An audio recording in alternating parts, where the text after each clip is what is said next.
Kita beralih ke informasi lainnya, pemirsa. Mantan Menteri Perdagangan era Presiden Jokowi, Thomas Lembong, ditangkap Kejaksaan Agung. Tom Lembong ditetapkan sebagai tersangka kasus dugaan korupsi impor gula.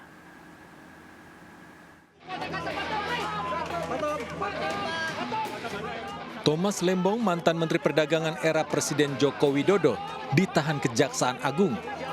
Mengenakan rompi tahanan, Tom Lembong dibawa keluar gedung Kejaksaan menuju mobil tahanan. Tom Lembong ditahan di Rutan Salemba, Cabang Kejaksaan Negeri Jakarta Selatan. Thomas Trimurti Lembong, TTL, ditetapkan sebagai tersangka dalam kasus dugaan korupsi impor gula tahun 2015-2016 saat menjabat Menteri Perdagangan. Tom Lembong memberikan izin impor gula kristal mentah kepada sebuah perusahaan swasta saat negara sedang surplus gula. Yaitu tahun 2015 tersebut, Menteri Perdagangan, yaitu saudara TTR, memberikan izin persetujuan impor gula kristal mentah sebanyak 105.000 yang bersangkutan sebagai tersangka. Saya ulangi, tidak memilih atau memilah siapa pelakunya, sepanjang memenuhi alat bukti yang cukup.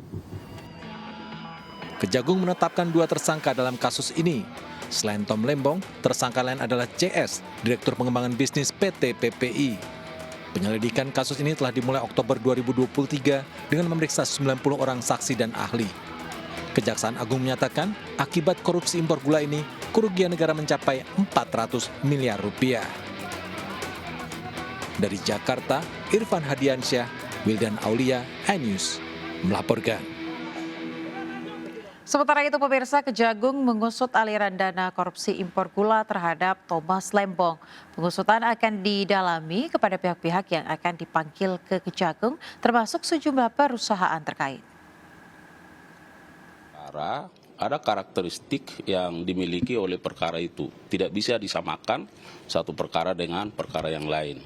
Ada tingkat kesulitannya yang dialami oleh penyidik. Nah, oleh karenanya kemarin saya sampaikan bahwa selama kurun waktu 1 tahun ini bahwa penyidik terus melakukan penggalian, terus melakukan pengkajian, dan terus melakukan pendalaman terhadap bukti-bukti yang diperoleh, ya. Sekecil apapun bukti terkait ini terus dianalisis dan terus disandingkan dan diintegrasikan sehingga dapat disimpulkan bahwa terhadap perkara ini sesungguhnya telah terdapat bukti permulaan yang cukup.